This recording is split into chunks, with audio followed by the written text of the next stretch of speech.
Sumatera, tanah Andalas. Pulau bagian barat Indonesia ini sejak zaman kuno telah dikenal sebagai tanah yang makmur dan subur. Tak heran, kekayaannya menyimpan banyak kisah dan legenda. Salah satunya adalah Minangkabau di Sumatera Barat.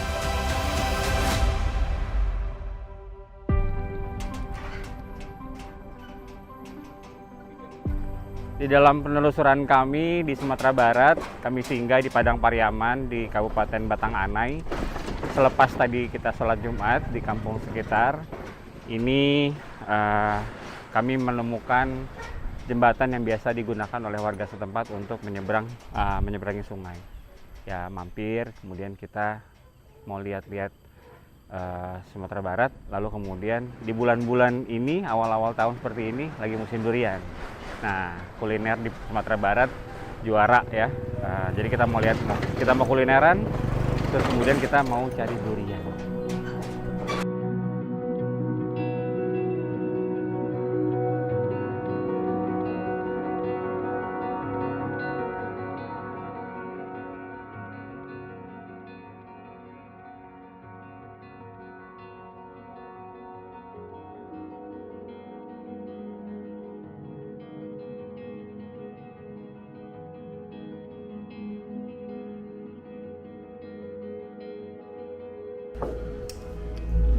Kita sedang menyantap panen durian di Kabupaten Batang Anai, Sumatera Barat.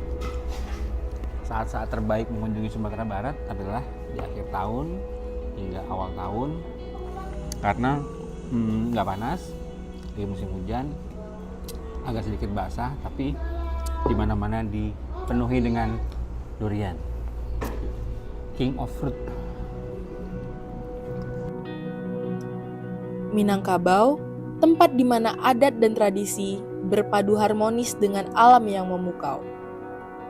Rumah gadang berdiri anggun sebagai simbol kekeluargaan dan filosofi hidup masyarakatnya. Adat Basandi Syarak, Syarak Basandi Kita Bungo.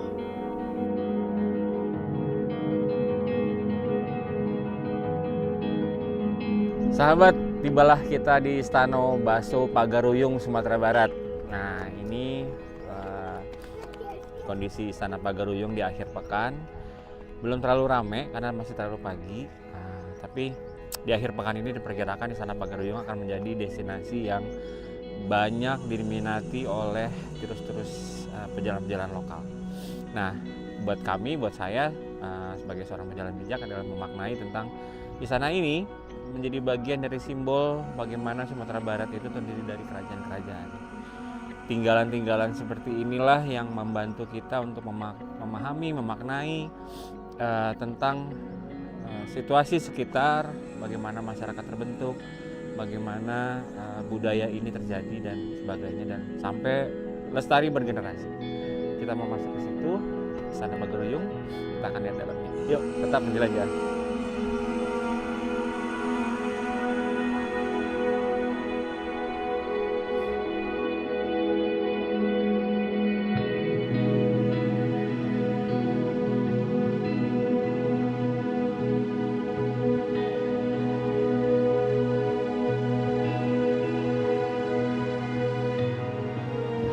Ibu Nel banyak kasih tahu kita nih bagaimana leluhur mengelola dapur pada zaman itu, dan ya perlahan mulai dengan peralatan modern, teknologi mulai berganti. Tapi ini sekarang menjadi wahana untuk kita belajar, bukan lagi digunakan, mungkin tidak lagi banyak digunakan seperti leluhur kita dulu memasak ya.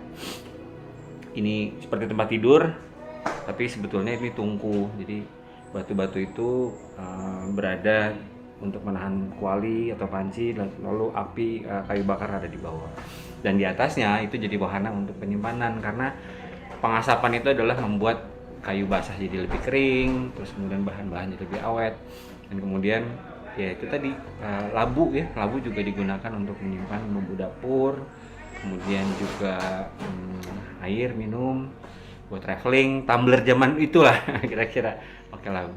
Nah, kalau untuk di rumah kulkasnya ini simpan air bersih, bambu.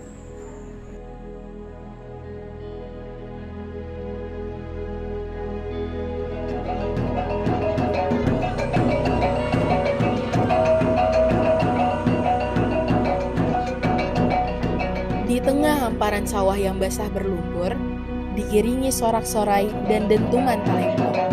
Hadirlah sebuah atraksi yang tak hanya memacu adrenalin, tapi juga memacu kebanggaan budaya. Atraksi itu bernama Pacu Jawi, warisan budaya Minangkabau dari tanah datar Sumatera Barat. Kawan jalan, kita sedang berada di arena Pacu Jawi.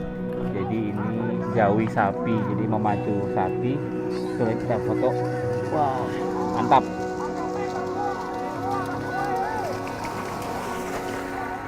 Nah, ini diberlangsungkan sebulan sekali di tiap kecamatan. Jadi setiap sebulan sekali itu berpindah lokasinya. Nah, tiap kecamatan akan menjadi tuan rumah penyelenggaraan Pacu Jawi.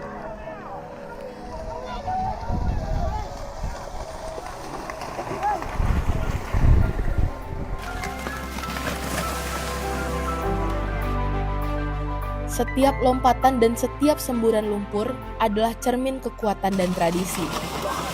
Tak ada garis finish, tak ada lawan tanding. Yang terbaik adalah yang paling lurus, paling cepat, dan paling mengesankan. Lebih dari hiburan, Pacu Jawi adalah pesta rakyat. Tempat berkumpulnya budaya, musik, kuliner, dan rasa kebersamaan.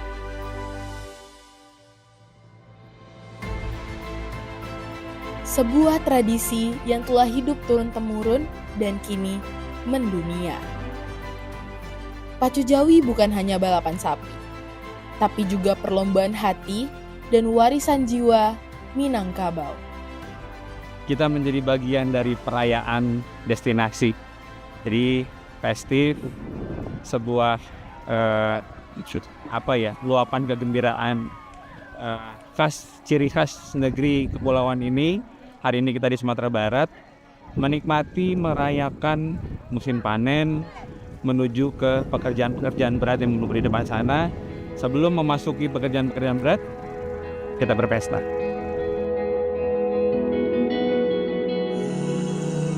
Dari lembah Harau yang menawan hingga danau Maninjau dan danau Singkarak yang menenangkan jiwa, Sumatera Barat menyuguhkan panorama yang tiada duanya. Kita sudah berada di Lembah Harau. Mungkin ini berjarak beberapa tahun semenjak saya terakhir ke sini. Sudah banyak yang berubah dari Lembah Harau. Rasanya banyak perhatian yang datang ke Lembah Harau. Namun saya pikir pembangunan ataupun perencanaan masa depan selalu punya batas, selalu punya kapasitas yang harus menyesuaikan dengan kawasannya, dengan lokasinya. Saya membayangkan kalau ini tidak dilakukan secara bijak, Lembah Harau akan tinggal nama aja takutnya kalau kita membiarkan pembangunan terlalu cepat, tidak memberikan ruang bagi alam untuk bisa memulihkan dirinya, atau membiarkan alam untuk menunjukkan cara untuk kita hidup berkesinambungan, hidup yang mengerti dan mau memberikan ruang bagi sesama alam dan kita manusia untuk saling bertumbuh. Mudah-mudahan kita bisa menjadi manusia-manusia yang lebih bijak dalam mengelola destinasi, dan kemudian anak cucu kita depan masih menikmati Lembah Harau yang megah seperti ini. Tetap menjelajah.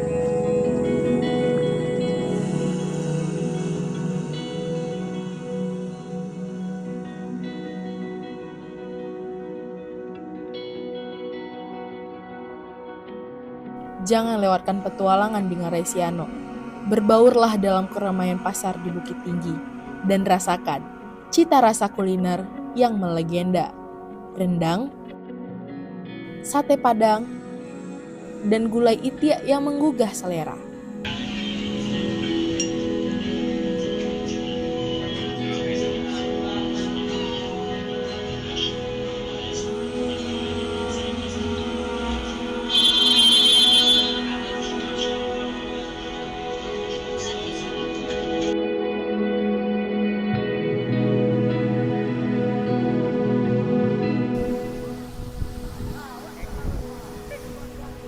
Sahabat kawan jalan, kita tiba di air terjun, namanya air terjun Sarasa Tangguh. Dipercaya mungkin dulu karena bertangga-tangga ya, Sarasa Tangguh. Kita masih di Kabupaten 50 Kota. Desa ini namanya Sari Lama. Nah, ini mungkin akan jadi salah satu point of interest atau daya tarik yang akan muncul di depannya, dan seperti ini di Sumatera Barat masih banyak tersembunyi, baru hanya diketahui oleh orang-orang setempat. Sarasa Tangguh adalah air terjun yang mungkin dari dulu sudah menjadi nadi dan kehidupan, memberikan kehidupan bagi warga-warga di sekitar 50 kota. Di bawah sana ada bendungan yang dibuat untuk irigasi. Wildlife masih terjaga, pejalan-pejalan mungkin yang tinggal diperhatikan adalah tersembunyi ini, tapi kita masih melihat perilaku pendatangnya juga masih harus diedukasi, diberikan literasi bagaimana menjaga lingkungan, tidak membuang sampah sembarangan, dan membiarkan tempat ini terus hidden, dalam tanda kutip hidden, untuk bisa lestari di masa depan. Mari kita nikmati Sarasa Tangguh, tetap menjelajah.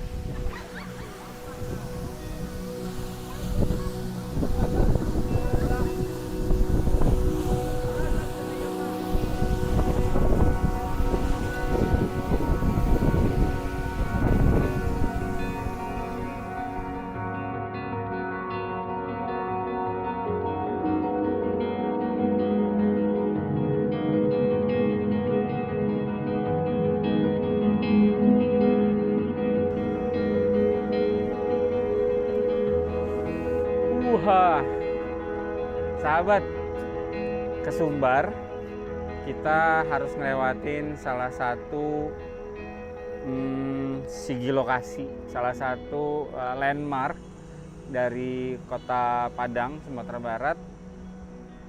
Ini Kelok 9. Kelok 9 yang kalau menurut saya, kalau ada list keajaiban dunia buatan manusia, mestinya secara konstruksi Kelok 9 ada di list itu ya, potensi-potensi pariwisata dunia. Tapi rasanya sudut pandang pariwisatanya kita harus samain lagi deh, karena penataan, tata ruang, dan tata kelola destinasi seperti ini jangan dibiarkan terlalu lama menuju arah yang salah. Kalau tidak, kita tidak akan memiliki keajaiban dunia yang sedap dipandang mata, nyaman buat orang banyak, dan menghibur bagi orang yang ingin melihat langsung ke sini, datang ke negeri kita. Sumatera Barat menurut saya adalah salah satu destinasi terbaik di negeri ini, dari sisi kuliner, dari sisi landmark seperti ini. Jangan berhenti untuk menjelajah, karena penjelajahan dan mengumpulkan cerita dari lokal, dari destinasi adalah langkah yang baik untuk kita memulai perubahan. Tentunya perubahan yang memberikan peluang bagi bumi untuk menjadi tempat yang lebih baik di masa depan. Oke, kita jalan lagi, turun ke Kelok 9, tetap menjelajah. Sumatera Barat bukan hanya sebuah destinasi. Ia adalah perjalanan menyelami kearifan lokal, keindahan alam, dan kekayaan budaya yang tak lekang oleh waktu. Sumatera Barat, alamnya indah, budayanya megah, dan kisahnya selalu ingin diceritakan kembali. Inilah akhir dari perjalanan kami berkeliling di Sumatera Barat. Perjalanan di Sumatera Barat tak pernah usai, cerita-cerita yang kami dapatkan selalu baru, kami selalu menemukan hal-hal baru, nilai-nilai baru, pelajaran-pelajaran baru dari sebuah kota yang bernama Sumatera Barat. Mudah-mudahan perjalanan ini menjadi inspirasi bagi kita semua untuk bisa meneruskan nilai-nilai leluhur kita, menerapkannya hingga hari ini, dan kemudian lestari seperti kota Bukit Tinggi berdiri sejak dahulu. Nantikan perjalanan kami berikutnya menuju kota-kota yang lain, menuju pelajaran-pelajaran yang lain. Kita menikmati kepulauan negeri ini yang tak pernah usai keajaibannya. Saya Didi Kasim, National Geographic Indonesia, tetap menjelajah.